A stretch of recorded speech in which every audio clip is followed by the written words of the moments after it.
यात्रा, उत्सव, सण, सोहळे सगळे समाज एकत्र येऊन करत असतात. जी पारंपरिक रूढी परंपरा आहे, ती रूढी परंपरेला कुठंतरी राजकीय हेतूने त्याला चुकीच्या दिशेला घेऊन जाण्याचा हा प्रयत्न केला जात आहे. यात्रा, उत्सव, सण, सोहळे सगळे समाज एकत्र येऊन करत असतात.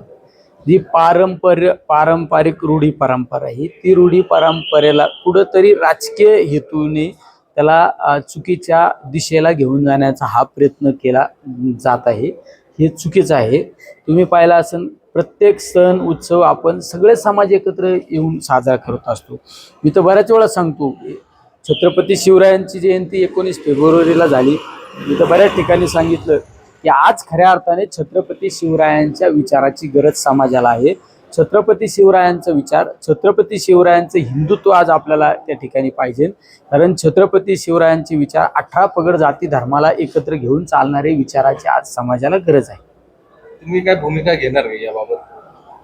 चुकीच्या पद्धतीने आम्ही तर ज्या ज्या ठिकाणी आम्हाला काही गोष्टीला मान्य नाही त्या ठिकाणी आम्ही विरोध करतो.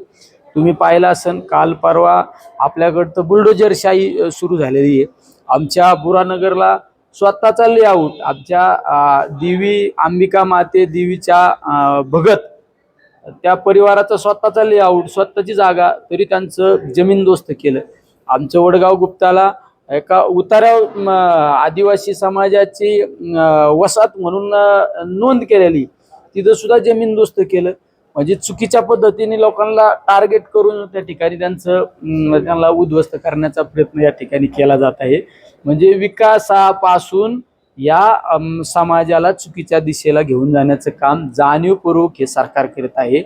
आपण पाहतो की 2014ला नरेंद्र मोदी साहेबांनी सांगितलं होते की बेरोजगारांना रोजगार उपलब्ध करून द्यायचा. त्याच धर्तीवर माझ्याकडे आता आमच्या सुपा MIDCतले काही लेबर कॉन्ट्रॅक्टर आले. त्या लेबर कॉन्ट्रॅक्टर लोकांना कामगार आयुक्तावर राजकीय दबावापोटी त्या कामगार आयुक्तांनी त्या सगळ्याच्या सगळे लेबर कॉन्ट्रॅक्टरला त्यांचं लायसन कॅन्सल करण्याचा आदेश काढले, नोटीस काढले.